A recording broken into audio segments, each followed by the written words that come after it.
Okay, well, we'll make a start just to keep to time. I'm Jo Bibby. I'm the Director of Health at the Health Foundation. And the Health Foundation is an independent charity that does research and policy development to improve health and care for people across the UK. And one of the things we talk about at the Health Foundation is the importance of everybody having the building blocks of good health, so the conditions they need in their lives to give them that opportunity to be healthy. And I'm really pleased to be chairing this panel and being here today because employment and skills are two of those building blocks that are so important to giving people the opportunity to be healthy. And the reason for that being that being in a job, a good job, gives you the means to have the things that you need to have an adequate, satisfactory and hopefully enjoyable life. And also work is so important in terms of giving people purpose, giving them those connections and that sense of community. So employment and skills are absolutely critical building blocks in supporting people to be healthy. But the other thing we also know is that to be in work, you kind of have to be in good health often in the first place. There's this sort of bi-directional relationship between work and health. Good work's good for your health, but health is also important to help you in the workplace. And so it's not surprising when you hear the statistic that of the 8 million working age adults in the UK who have a work-limiting condition, 4 million of them, or just about 4 million, are entirely out of employment. And of course, that's the statistic that drives a lot of the discussion that we have around welfare and getting people back into work.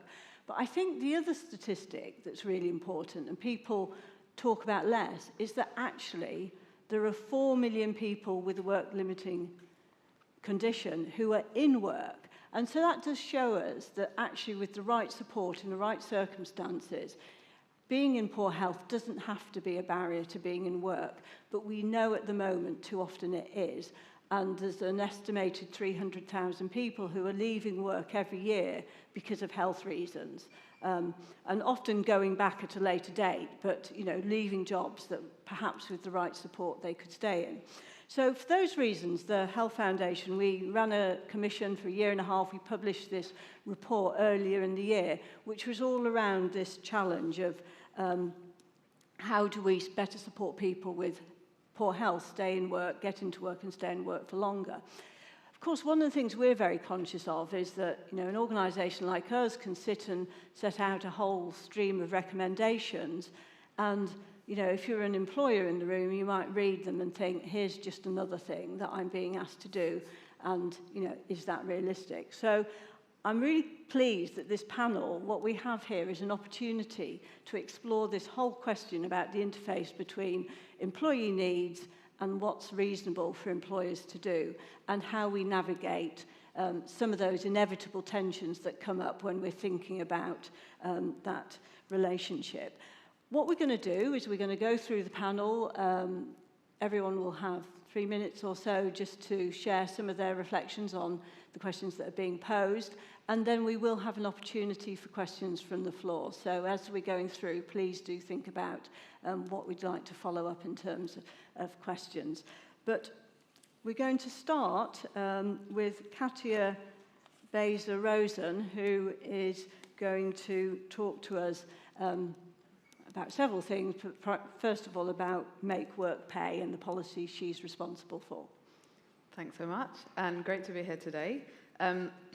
So yes, I'm from the Department for Business and Trade, so I'll talk a little bit about the government's approach to labour market policy, focusing particularly on Make Work Pay, but a few other government areas as well. So there's sort of 4 key areas that the government's really focused on. So the first is around improving the quality and security of work through the plan to Make Work Pay. Oh, sorry, I'm terribly sorry. No, don't worry. My phone. Saved by the bell, I think. The second is around reforming employment support, so bringing together skills and health to get more people into work and get on in work, and that's set out in DWP's Get Britain Working white paper. The third area is our new industrial strategy that was published last week by my department as well, and local growth plans as well. So this is about getting more good jobs throughout the country. And then finally, the forthcoming post-16 skills strategy that DfE will be publishing.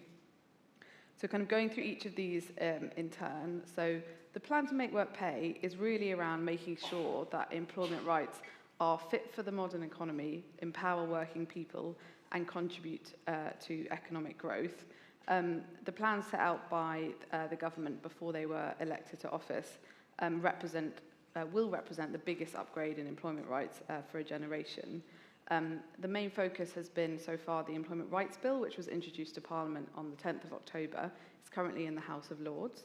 And what it will really do is make sure that it will provide a new baseline of security for workers through new day one protections for workers from unfair dismissal, increasing protection from sexual harassment, strengthening statutory sick pay, ending exploitative zero-hours contracts, and many other things, which there's lots of detail on the kind of government websites about all of that. And today is actually a big milestone for us because just today, I've got some copies here, like Blue Peter style, we published a roadmap around implementing that Employment Rights Bill, which is really focused around making sure that that is done in a phased way, done in a way that ensures that the secondary legislation can be properly consulted on with workers, employers, unions, civil society, and other stakeholders, and ensure that we give enough time for all of those different stakeholders to prepare for those changes to come in. So some changes will come in as soon as the bill comes into force, and then some upon royal assent, and some will come into force over the next couple of years. And that's set out in this roadmap that we published today. And I do have a very small number of hard copies if anyone would like one. I think we've been quite eco, so I've only got about 7, but the first 7 can get one of those.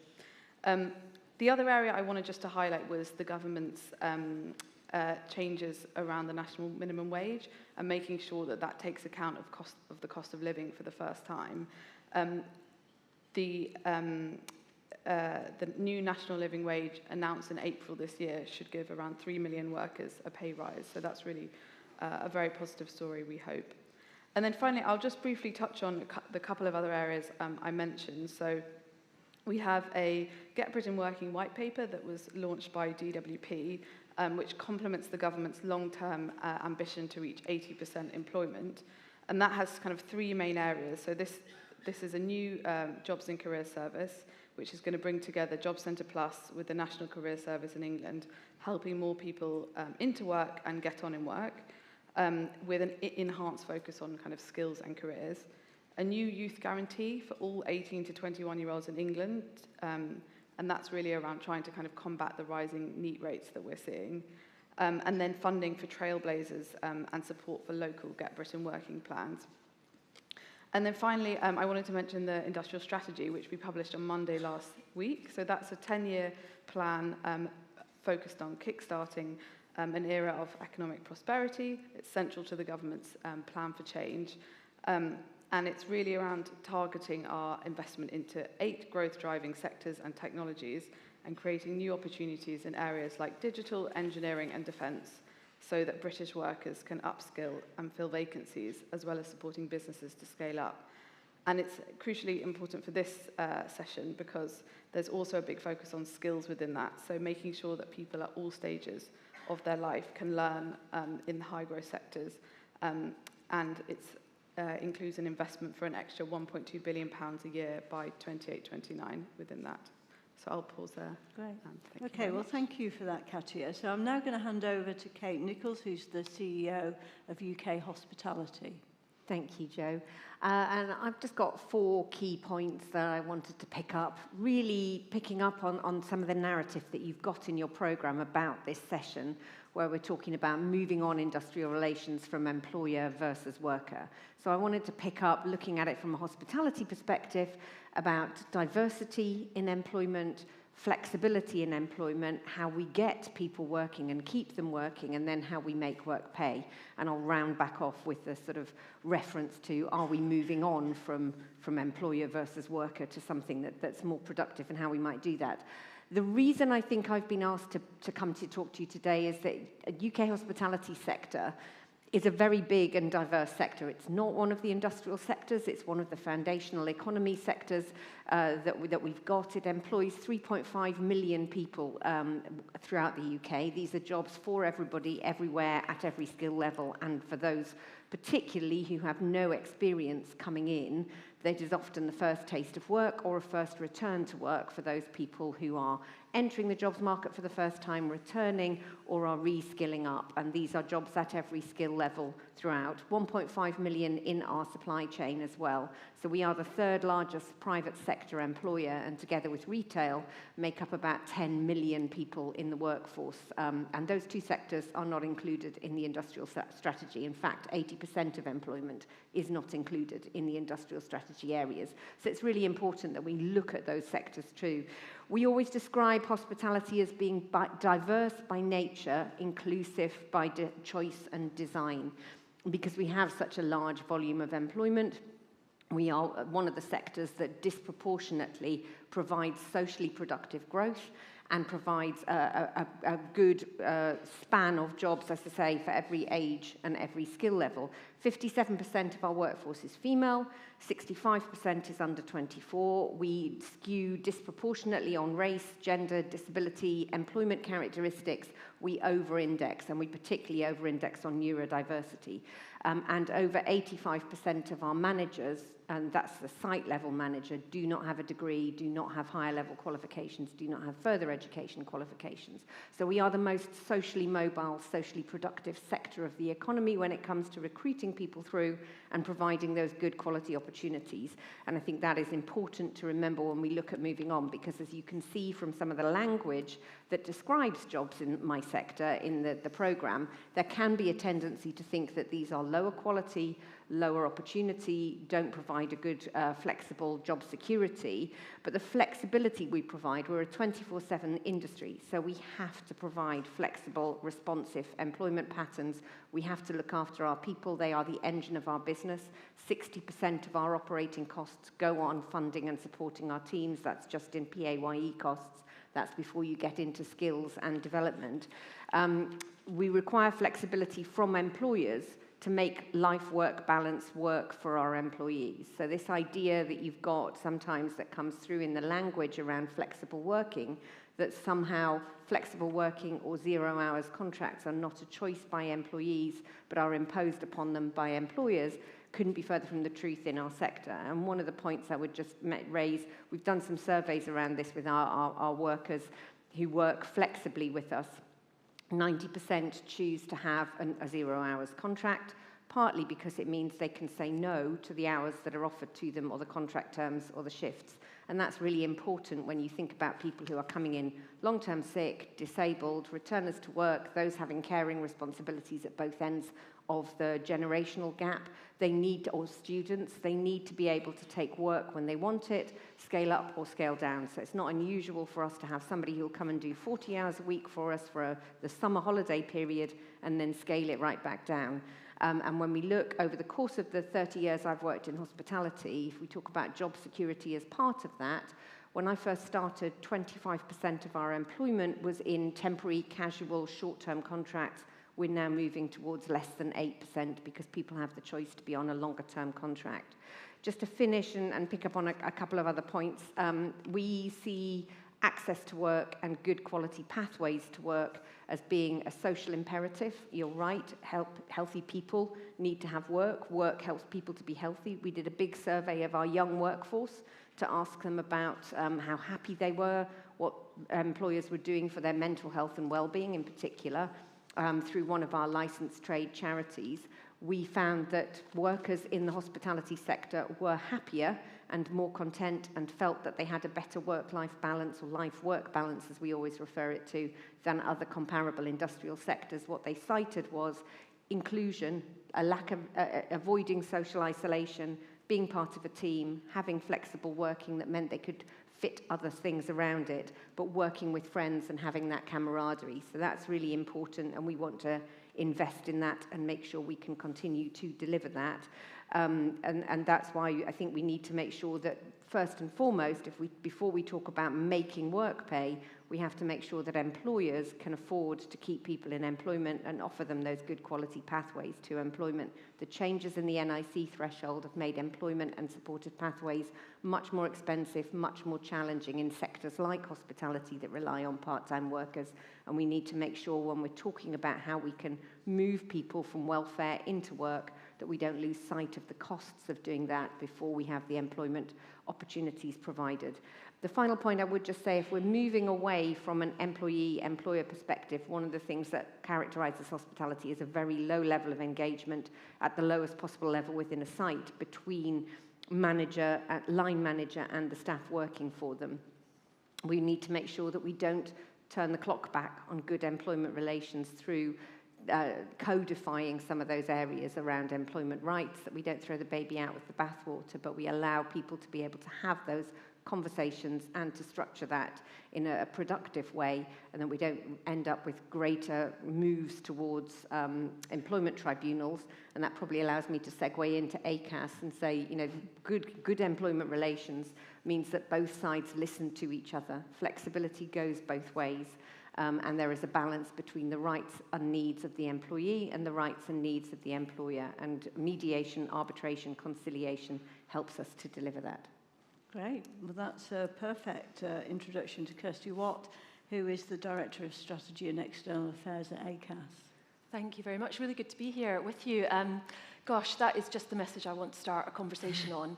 It's all about having good conversations. So a few things I want to talk to you about. So I'm from ACAS. I was going to do a quick show of hands. Anybody heard of ACAS? Expecting every single hand almost to go up in the audience. Brilliant. Some people think we're UCAS about university admissions, and we can't help your child get into Oxford. We can help you resolve disputes, though. Thank goodness. So we provide individual and collective conciliation, as you know. We're seeing really good rates of settlement there, so I'm going to come to you today with some good news and then a few canaries in the mine of some things that we might want to watch out for. We're currently operating about 94% settlement rate of collective disputes. If you're involved with one, it won't feel like that, but it's really difficult. But actually very, very high rates of settlement. Similarly, individual disputes, 7 out of 10 never reach a tribunal. The other things that we do, which you may be less familiar with, is we produce codes. Very, very few of them. Some people think there's probably like dozens of ACAS codes that codify what happens in the workplace. There's a tiny number. It's 6 or 7, and I'm going to get that wrong, but it's about that number. And they're obviously taken into account in tribunal, so really important that employers are aware. We've got a fantastic website, check it out, huge amounts of tools and templates, and the whole thing is written in plain English. And that's really important because it is about having a conversation. And if you have guidance and support, etc., and policies that are not in plain English, people can't understand them, they can't execute them, and you're straight into just not being able to have a conversation. So the question was, is it workers via employees? And I think for most of us, we've got a sense that Great Britain is a brilliant place to work. It's a brilliant place to grow a business. If I had a graph up here showing you the industrial disputes, it would go along and down off a cliff, and then you'd see a little blob that was the industrial relations spike that we had, when you'll all have said, hang on a minute, there was all those transport spikes.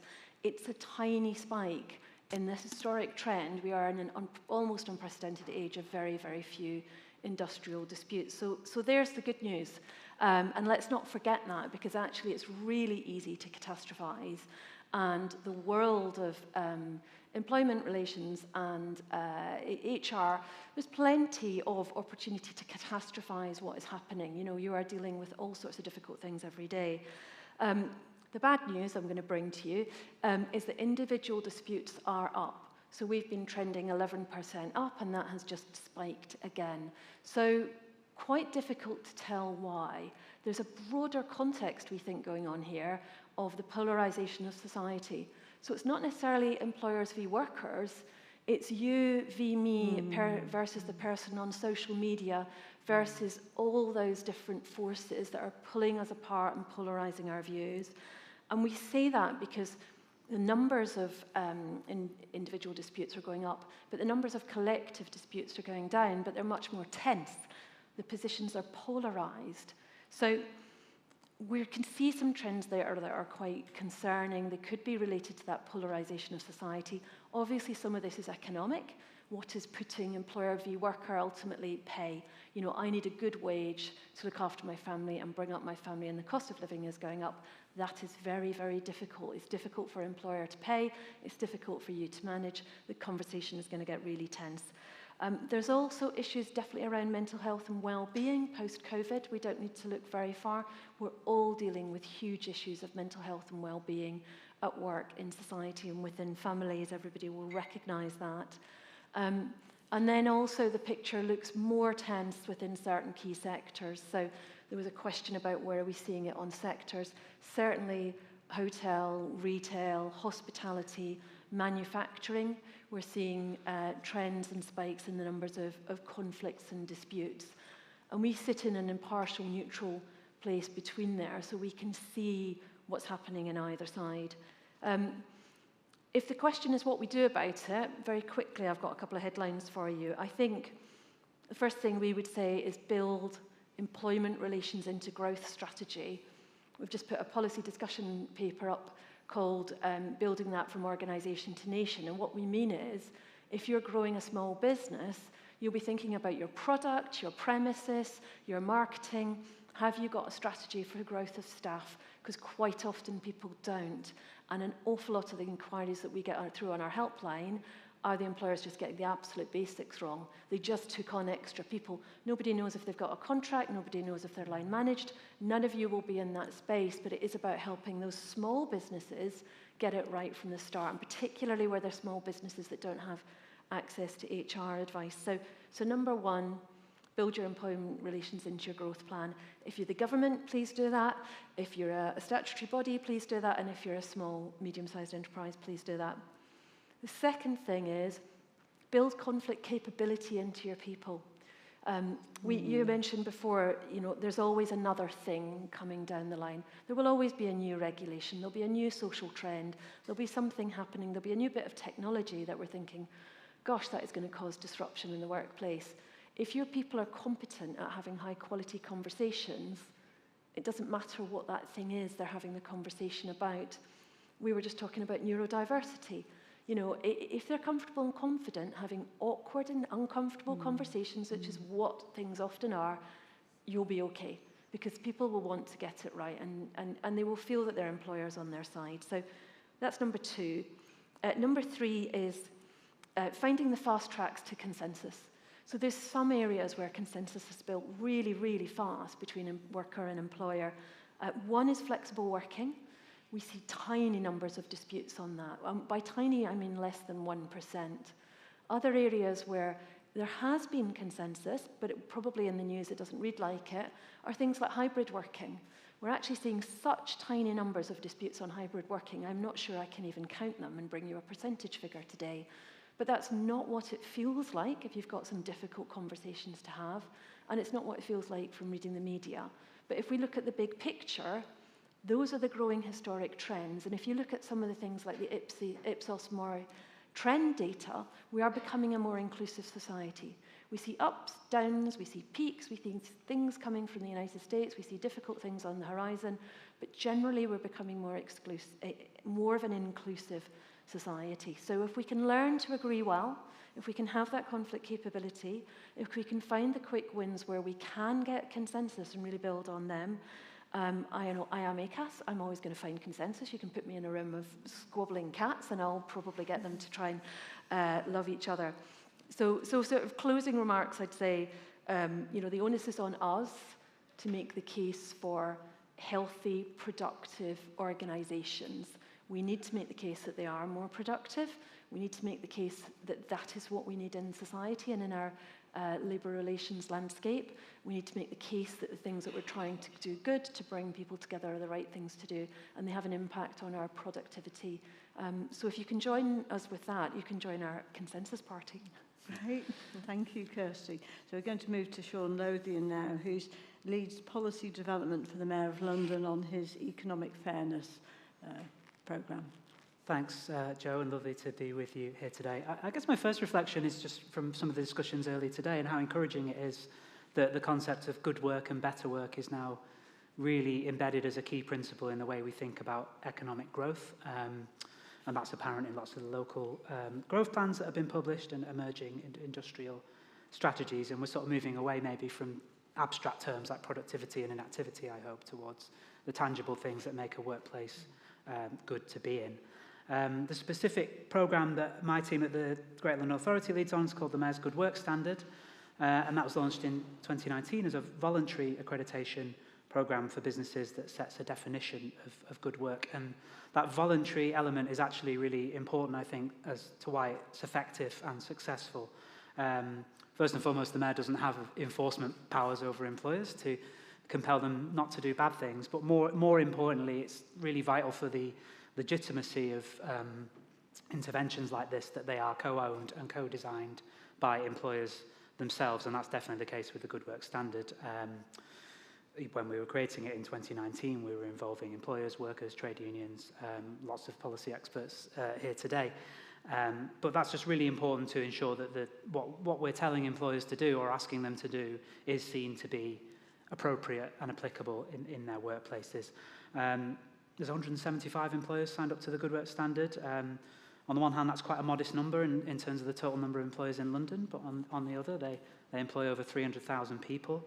And we have a real spread of sectors too, from retail, construction, finance, social care. So not just the usual suspects who like collecting accreditation badges, but also some sectors where they have a more challenging reputation for what working life is like. The Good Work Standard picks up on lots of the things that we've talked about today, not least fair pay, and I'm really encouraged to hear the living wage come up several times on this discussion alone, and that's one of the most effective things an employer can do to ensure the well-being of their employees is ensure that they make enough to meet the cost of living. And even with the very welcome changes that the government looks to be bringing forward on tying the statutory living wage rate to the cost of living, there'll still be a case in a place like London, which is obviously a really expensive place to live, to have a separate higher rate that we ask employers to meet. A second key pillar of the Good Work Standard is around employee voice and engagement and involving employees in decision-making at their workplace. One mechanism that we encourage is a proactive and positive relationship with trade unions, but we'd also be pointing employers to our colleagues like ACAS and other more creative models of involving employees in the way that your organisation works. It's cooperative fortnight at the moment, and one piece of work we're looking at is how to help businesses explore more democratic business ownership models, whether that's cooperatives, fully employee-owned businesses or mutuals. And all evidence suggests that the more involved employees are in the way that a workplace operates, the better they feel at work, the more productive they are, and the lower costs employers find themselves meeting when it comes to recruitment. Another key pillar of the Good Work Standard is about inclusive recruitment practice and diversity, and that reflects the Mayor of London's commitment that employers in an ideal world their workforce should reflect the communities in which they work. So the protections that we advocate for in the Good Work Standard aren't just about avoiding discrimination and ill treatment, as important as those things are, but also ensuring that workforces are truly inclusive and that people can progress to better quality work, either in the organisation they work in at the moment or elsewhere in their local communities. I guess just sort of general reflection is that our role as policymakers is to properly articulate to employers why they should care about this stuff. Lots of what we're asking employers to do comes at a cost, either financial or time, particularly for smaller businesses. And so, yes, we like to talk about the number of businesses that we've got signed up to the living wage or the number of employers that are signed up to our Good Work Standard, but the real value of programs like this is in the sort of really tangible, practical support that we're giving employers to help them improve their practice. Lots of employers come to us and aren't interested in becoming accredited Good Work Standard employers, but they use the criteria as a way of benchmarking themselves against others, or they access the advice and toolkits, many of which we borrow from other organisations. And that establishing a community of best practice and enabling, providing a convening space for employers to meet each other and share best practice is a really important way that an accreditation program can work, that isn't just about handing out badges. I guess I'll just pause there as I'm conscious of time. But yeah, we do find that this issue of good work has gone from being a niche concern to a really important way that we think about London's economic growth, and I can see that reflected in other regions as well. Yeah, well, that's a great concluding statement. Emily, so we're going to move to Emily Andrews, who's the incoming Director of Policy and Research for the Learning and Work Institute, but currently speaking in your role at the Centre for Ageing Better. Absolutely. I'm here with my Ageing Better hat on today because I'm going to offer you some remarks based on our experience of running the National Age-Friendly Employer Pledge, which is a free programme that we launched 2.5 years ago. We have over 525 employers in the network, covering nearly 900,000 UK employees. That's about 65% SME, 35% large, and our biggest sectors are health and social care, local government, financial services and hospitality, interestingly, but we've got representation across the economy. And the pledge is not an accreditation. So employers commit to taking one action every 12 months towards the recruitment, retention and development of workers in their 50s, 60s and beyond, and to tell us what that action is. And when they sign the pledge, they join a network, and we have peer learning, case studies, newsletters, webinars, toolkits, guidance, all that good stuff. So when it comes to an employer intervention, the Age-Friendly Employer Pledge is maybe at the slightly fluffier end. So that there is accountability if employers don't come back to us after 12 months and tell us what they've done. We kick them out. We've removed many employers, but we don't specify what that action should be. And I would say that the kind of the tone of the pledge is very much, come on guys, you're great, we're great, 50+ workers are great, let's all be great together and do great stuff. Which I'm kind of making a bit of a joke about, but is actually a very, very deliberate strategy, because we think that that's what's best placed to create the kind of change we're trying to make. Because there's two barriers to accessing work when we're in our 50s and 60s. So there's practical barriers that can impact people of any age, that don't impact all of us at this stage of life, but are particularly likely to happen when we're in our 50s and 60s, and that's having a caring responsibility and having a long-term health condition. And then there's also attitudinal barriers. So that's ageism, which we were hearing about this morning. Just kind of blatant ageism. I don't think it's worth giving you that opportunity because you're older. There's internalized ageism. I don't deserve this opportunity because I'm older. And there's also what I kind of, I call a paucity of imagination around this phase of our working lives. And that can manifest in things like an application form asks you to write down every single job that you've ever done, not considering that someone might have 4 decades worth of jobs to write down, which makes it difficult for the person who's applying for a job and really difficult also for the person who's reading that application. And that paucity of imagination also manifests in this kind of blithe kind of assumption that still circulates quite readily, that the 60s is a decade of retirement when it is in fact a decade of work. And when it comes to addressing those attitudinal issues, the fixes aren't technical, they're cultural. And that's what something like the Age-Friendly Employer Pledge is really, really well placed to tackle. And, the conversations that we have with employers every day prove the premise of this panel, which is that, there isn't an inherently kind of antagonistic relationship between employers and employees. And, the employers that we work with are kind of really motivated by the business case. They want to create thriving multi-generational workforces. And we kind of, we're creating this movement of cultural change and cultural messaging, which you need in order for all of that best practice guidance to land. So I'm all for it, of course, but I do also think that when it comes to those practical barriers, bearing in mind in particular that the people who are most likely to need to keep working into their mid-60s are also the people who are most likely to be dealing with those practical barriers and who are also the least likely to have access to the kind of good quality employer who signs our Age-Friendly Employer Pledge. So I do think that alongside interventions like the pledge, we do need some harder-edged things. I mean, you know, we know that we're not going to get any regulation, any additional regulation, probably in this Parliament.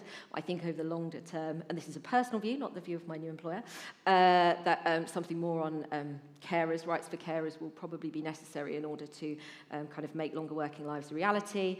We've had discussions, I think, in the margins today about financial incentives for employers to kind of take a risk on job carving or trying something different, at least a little bit of a short-term incentive from employers to try hiring someone that doesn't look exactly like what they think a worker should look like. So, you know, there's lots of parliamentary questions at the moment about age-friendly employment, which is very nice. And every time Alison McGovern answers one of them, or another DWP minister, they say, we support the Centre for Ageing Better's age-friendly employer pledge, which is lovely. Great if they could financially support it as well, but we love the support. But I do think that kind of really to make longer working lives a reality, we're probably going to need a little bit of that harder edge stuff as well. Thank you. Great. Well, thank you. So, some really interesting contributions, and in fact, we are coming up to the end of the time that we have for this slot, and I always feel this huge responsibility to finish on time, so I'm going to revoke my promise of questions. And then what I just thought I'd do by way of closure really is to just reflect back some of the sort of key takeaways I've heard from conversations.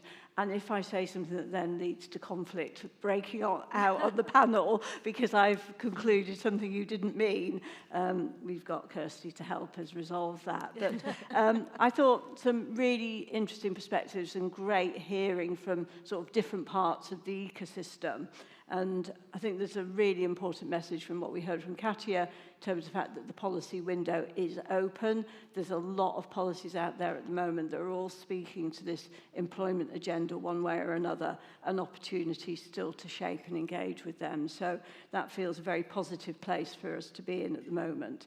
I think what I heard from Kate was, you know, this whole, you know, don't throw the baby out with the bathwater. Some sectors work very well. Huge, large sectors operate and they work well. And sometimes that is because things aren't over-formalised.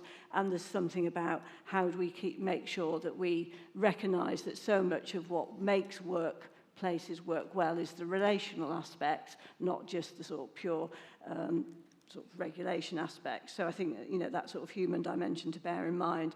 I was fascinated with what Kirsty said about seeing the sort of whole thing around polarisation in society coming through into tribunals. And I was very struck by that point about the sort of skill that we need to have in the workplace now of being comfortable having uncomfortable conversations. It just feels increasingly more important than ever and something that we can all take away and reflect on.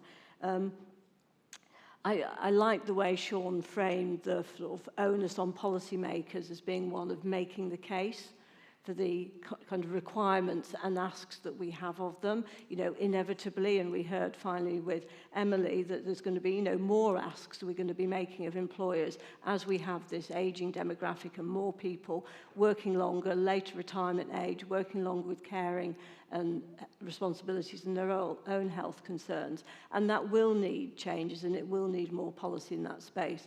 But all the time, we've got to be taking on that responsibility to make the case to employers of how it works for them as well as their employees. So I have found it tremendously informative hearing you all. I hope everybody else in the room has, and really just to thank our panel.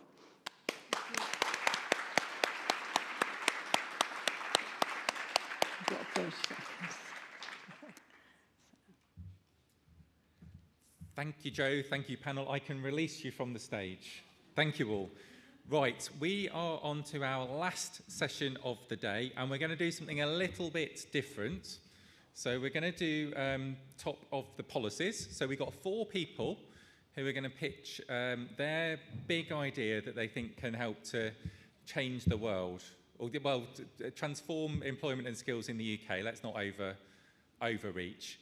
And we want all of you to vote on what your favourite is, and the winner will get a very important, very special, very valuable prize. And yes, I have exaggerated the nature of that prize, but bear with me. So there should be some, there you go. So details of how you can vote up on the screen.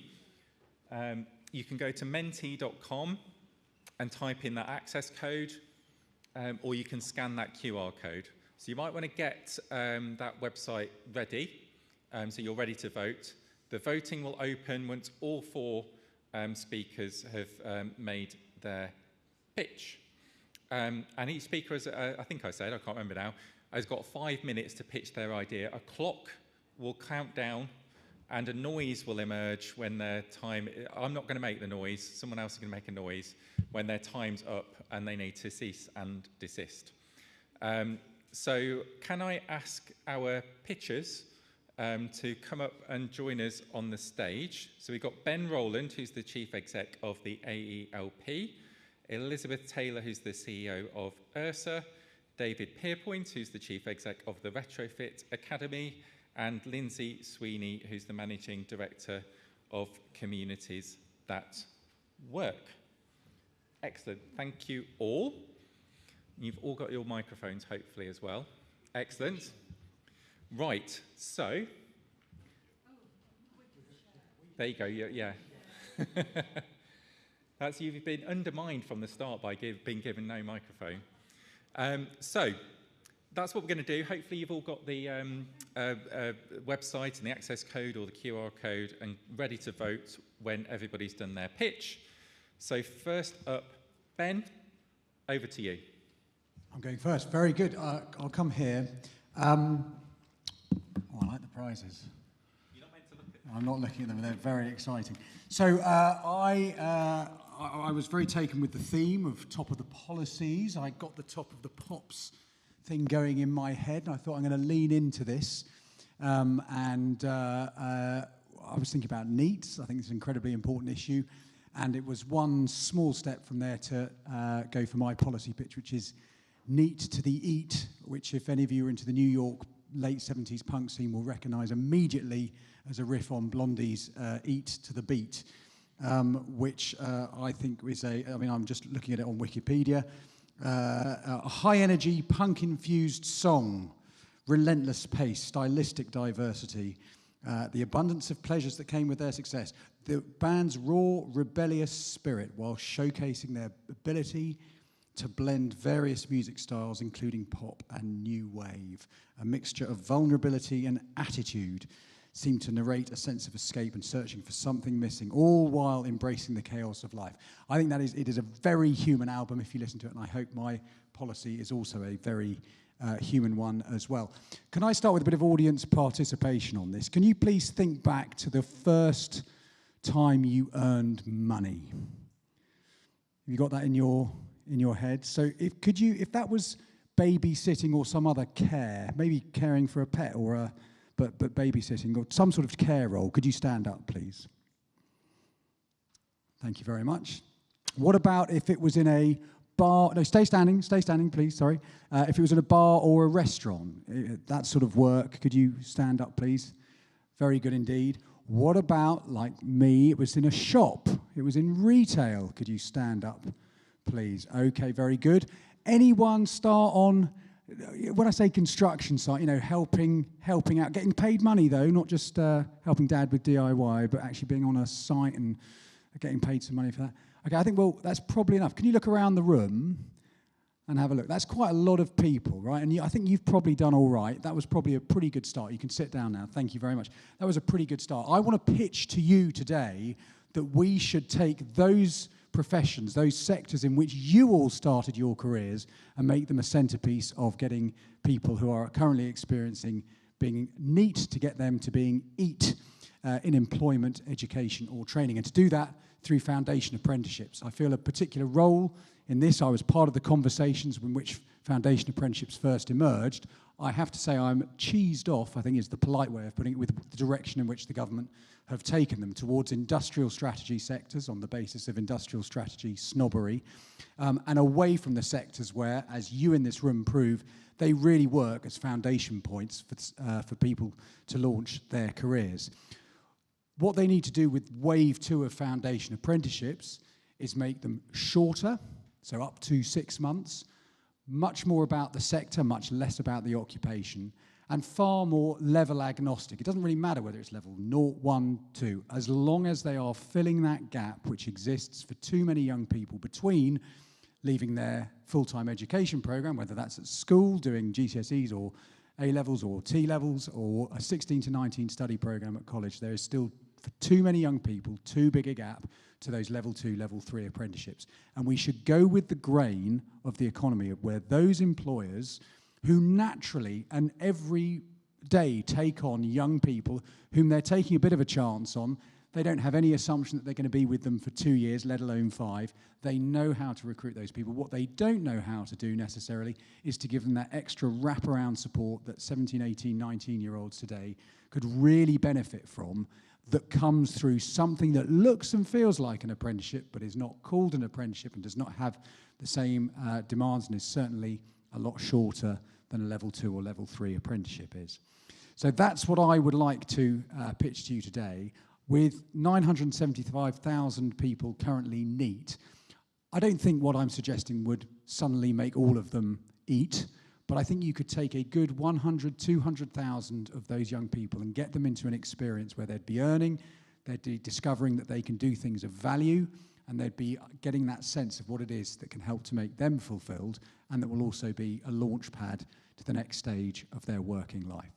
I commend to you NEET to the EAT.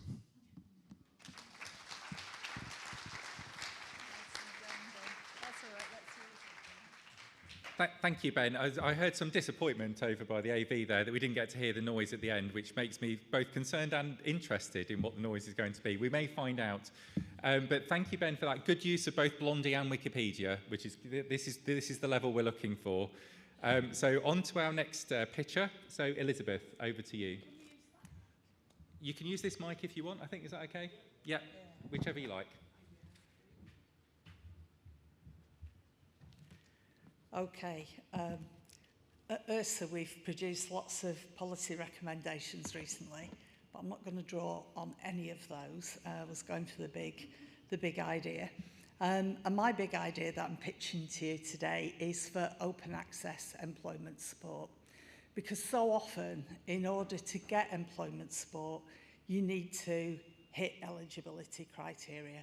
And that employment support then is often something that is being done to you because you've been unemployed for a certain period of time, because you're claiming a certain benefit or whatever. So what I'd like to see is an employment support offer that's open throughout life for every UK citizen. That it's not about engagement with Job Centre Plus, it's not about engagement with any other advice service, it's something that you're empowered to take up yourself. The big challenge in the UK at the moment is the people that aren't in work, aren't engaged with Job Centre Plus, aren't engaged in education training. I'm not just going to refer to young people and to NEETs, I'm talking about all age, you know, from people who've just left school through to people who've taken early retirement. I'm a real advocate for the fact that I think a lot of people retired early around the pandemic and now wish they hadn't, but don't know how to get back into work. So I think the offer should also be for people that are in work. At the period of time when we had that sort of approach of any job, better job career, a lot of people took a job that they thought was the any job that was going to get them to a career, but they're stuck in it. It's not suitable, they're vulnerable, they need more money. Many people are underemployed because they don't have the hours or the flexibility of the things that they need. So, open access employment support could be tailored to parents, to partners, to carers, to young people, obviously to people with disability and health conditions. And I am not advocating a new jobs and career service. This has to be something that is really different. So how would we do it? We'd start with it online. There could be a telephone line. We could make really, really good of use of AI up front. And at URSA, we've just written a white paper that we're going to launch on the 16th of July about the use of AI in employment support. And I'm a real advocate for using that to actually engage with people and on board, getting people to actually disclose things. But at that point, then you move on to the human interaction. I think everybody then can have an action plan that is for a career throughout life. And we all know that people's jobs will change, that careers will change. I've just mentioned the dreaded AI that will have impact on various sectors or whatever. But I think we've got to be at a point where people can ask for help about employment, make employment support something that people think about in the way that they take advice on health conditions and other things. And that by asking there is no wrong door, and that people can go on that journey. But once they're on that journey, they're not tied into it. They're allowed to unsubscribe. They can stop when they feel they've got what they need. I would link it to a really strong employer offer. I'd link it to something that knows about vacancies and knows about vacancies in localities. And as people progress, and there are vacancies, I'd like to think the service could then backfill. So we'd really need to know about employers' needs. We'd really need to link it to skills and training. And I think we'd need to do some work about making sure that people know about workplace culture, that kind of awareness training that you could do through AI. Watching that clock tick down now. You link it to other offers, health, housing, finance, transport. This is not a replacement for mainstream existing provision. It's not a replacement for things like Restart, Connect to Work, National, the devolved commissioners. This is just a way for people that we need to progress, people we need to enter the labour market to hit some quick wins. And I think that's the end of my time. Thank you.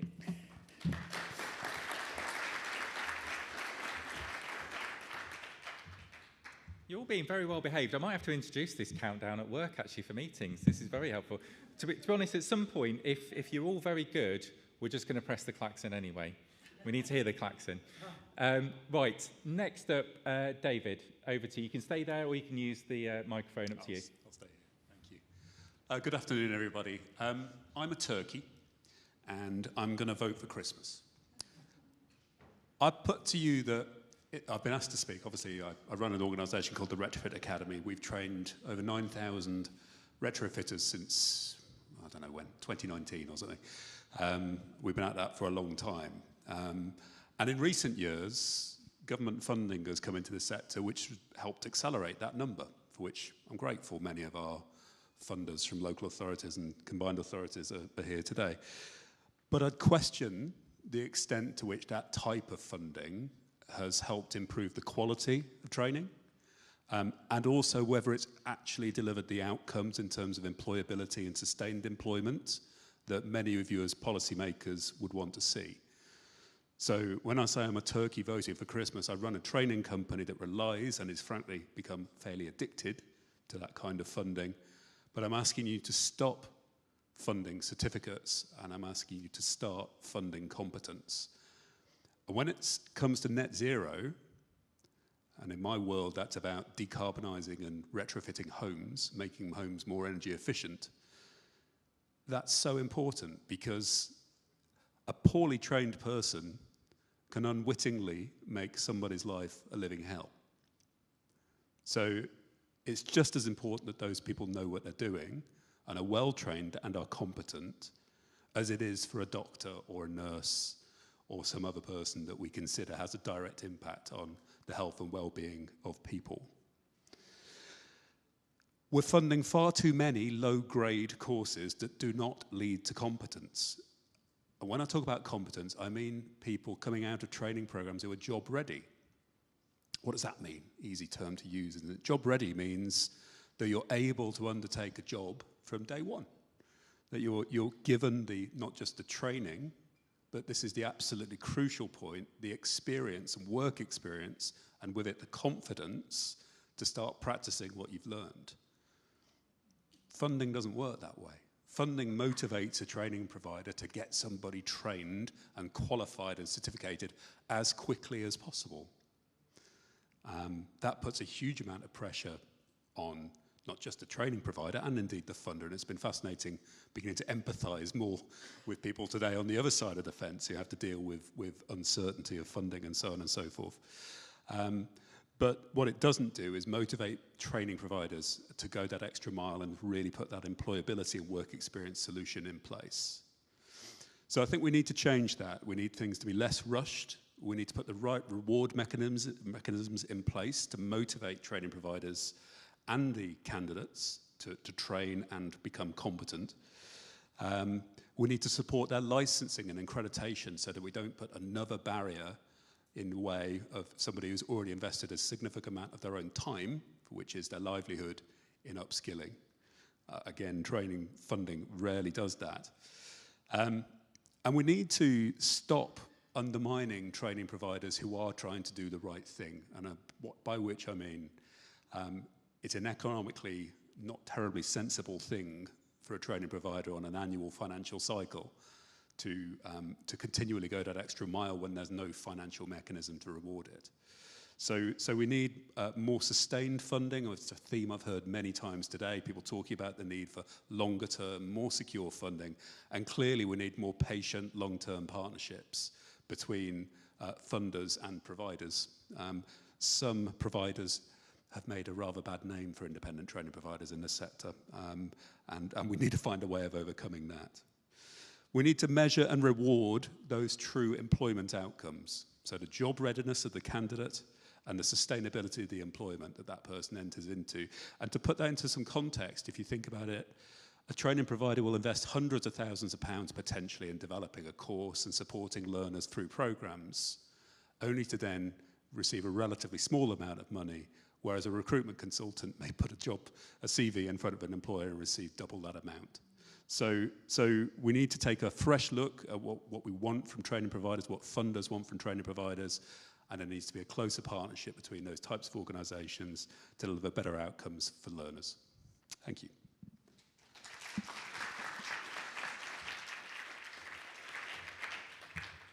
Honestly, you don't know how long we spent looking for this klaxon. We're all going to hear it at the end anyway, don't worry, fear not. Last but definitely not least, Lindsay, over to you. Thank you. I'm going to stand up. Why not? Have some air.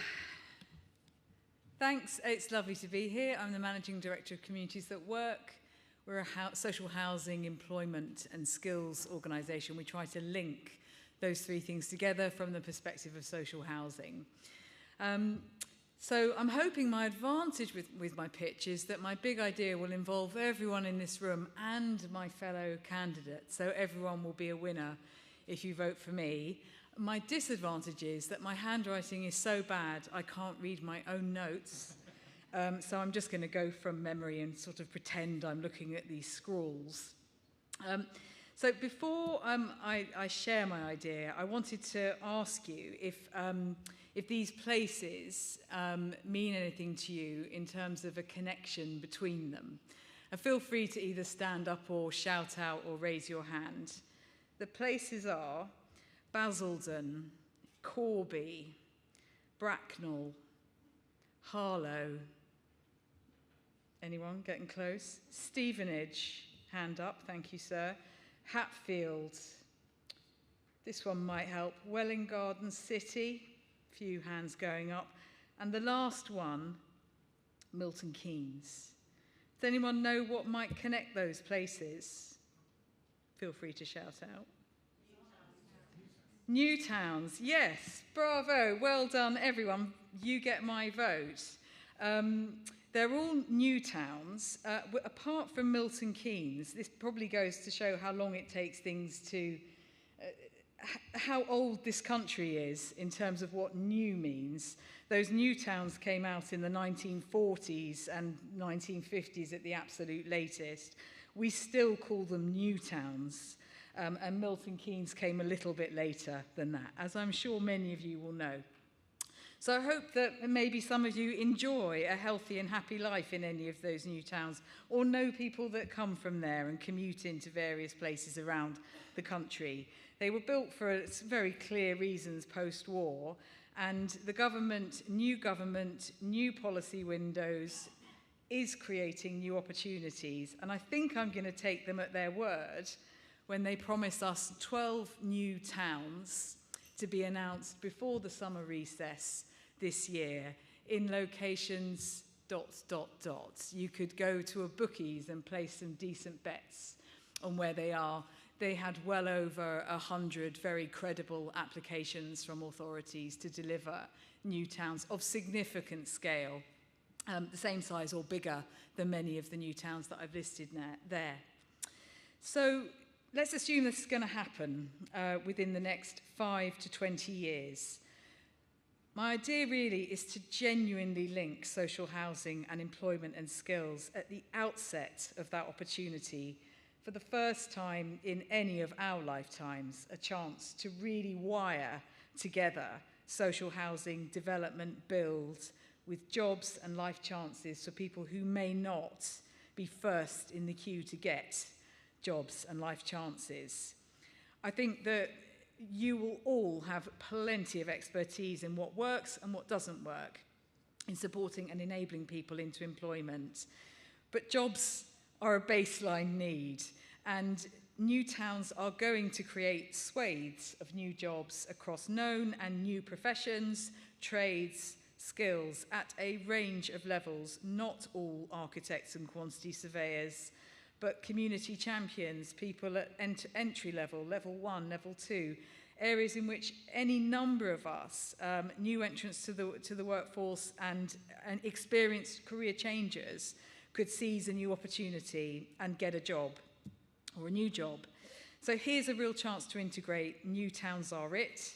We can get developers, builders, supply chain, training providers, the likes of my colleague here at Retrofit Academy, all the providers represented by URSA and AELP must be involved in this to deliver clear pathways, new chances for people who are here now, who could be part of that 80% employment rate, part of that 1.5 to 2 million people that are needed to re-enter or enter the workforce for the first time. So that's nothing new, right? But actually making it work, there's the rub. And I think this drive will deliver the momentum that we need to get it actually done. So vote for that, vote for the future. That's it.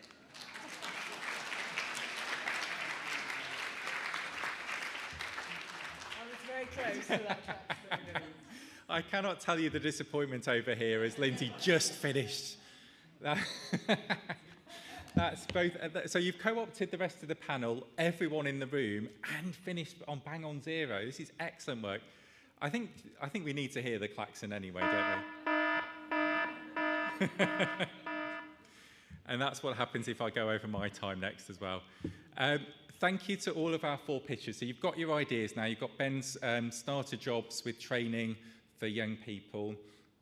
You've got Elizabeth's end of riddle me this eligibility criteria and open access employment supports. You've got David's focus a bit more on the outcomes we want and long-term partnerships and focus on competence, not certification. And then you've got Lindsay's new town planning, build it in from the start. The vote should be open, so please get clicking away. And I'm now going to extemporise while you're all doing so. 80, oh, sorry? Maybe a small song. Maybe a small song. No, the klaxon will go off if I start to, this, and quite rightly too. I would get, if this was X Factor, I would have been voted off. I would not be making it to the judges' houses. So, how are we getting on? Okay, I think we're ready. I think most people have voted. So it's time for the people to speak.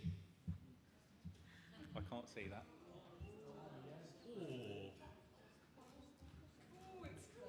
Well, I think obviously we're all winners here today, but in a very real sense, the winner is Lindsay.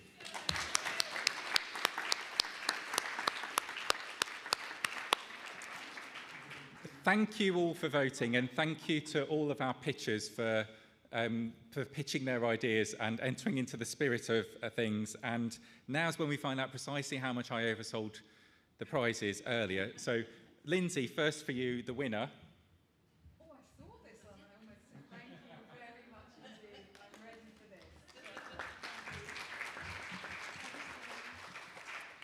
And as I said, everyone's a winner here today. Nobody leaves the stage empty-handed. So, thank you, Ben. Thank you.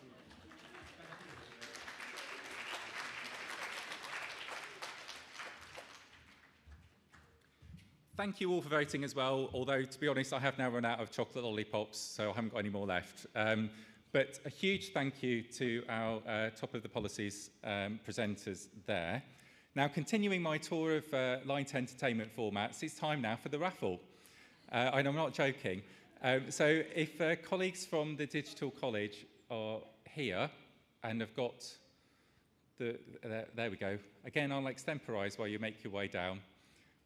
So hopefully, hopefully the people we're about to draw were in the room as our colleagues make their way down. And then I've just got a couple of quick thank yous before I release you into the overwhelming, overbearing heat.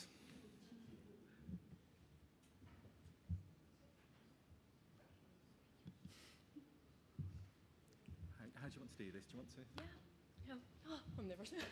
Thank you so much for. I know this wasn't on the agenda, so thank you so much for the Learning and Work Institute. And we would like to say from the Digital College a huge thank you to everyone who had something fun, a small joy on the day, and it's in the draw for our raffle. So we're gonna proudly announce the winner, and the prize was a luxury getaway for 2, and you have 330 locations to choose from. So we would like to invite someone from the first row who's gonna make the draw. I think you will have to people? go and pick somebody. Pick someone. Chloe, please. So. If you could scribble my name. Da-da-da-da. Let's see who's gonna be the lucky winner. Okay. So hopefully everyone keep their end of the raffles, and it is number 4. Oh. Anastasia from Kingston College. So, there you go. Hopefully you're gonna spend a lovely time with someone lovely, and you have all the nice luxury locations to choose from. So, thank you once again for everyone who stopped by the Digital College today and entering the raffle ticket. So, yeah, thank you so much. Take care, everyone. There you go. Nobody leaves here empty-handed, although there are no more mini breaks left, to be clear. Right, so we've come to the end of the day. I'm just going to say a couple of words of thank you, because this is important. So a big thank you once again to all of our convention sponsors, in particular Maximus, Youth Futures Foundation, Serco, Clarion Futures, People Plus, and Shore Trust, and to all of our exhibitors as well. Without your support, we can't put on events like this, so we're eternally grateful. Thanks to everybody that took the time to speak today. It's greatly appreciated. And I want to say an extra special thank you to all of the Learning and Work Institute team who've worked incredibly hard in the months. You've gone too quickly with the applause, Maggie. Who've worked incredibly hard on the last few months, as well as today, to make today happen. They're a small team, but they make a really big difference. So thank you to all of them, and particularly to Emily, to Dave, to Helen, and to Lucy as well. So please give them a big round of applause.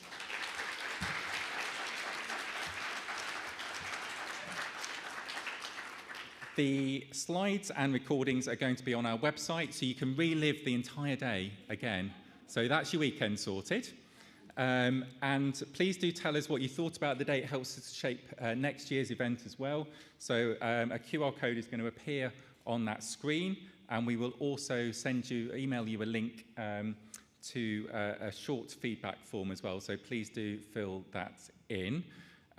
There will be a convention next year. I'm tempted to hold it on the surface of the sun, which will be 2 degrees cooler than the underground is, I fear now.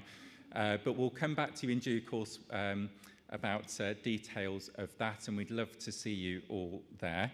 And the last thing I'm going to say is a massive thank you to everybody who's attended today for making the day really engaging and buzzy, for contributing to the debate, to voting in the poll, taking part in the raffle, and doing all of that, but also for all of the work that each of you does every day, because everyone in this room gets out of bed to help other people in the morning, and that's a really great thing. And there's so many lives that are transformed because of the hard work of everybody in this room. So a massive thank you for that. I wish you all a very safe journey home, and we'll see you in 2026. Thank you.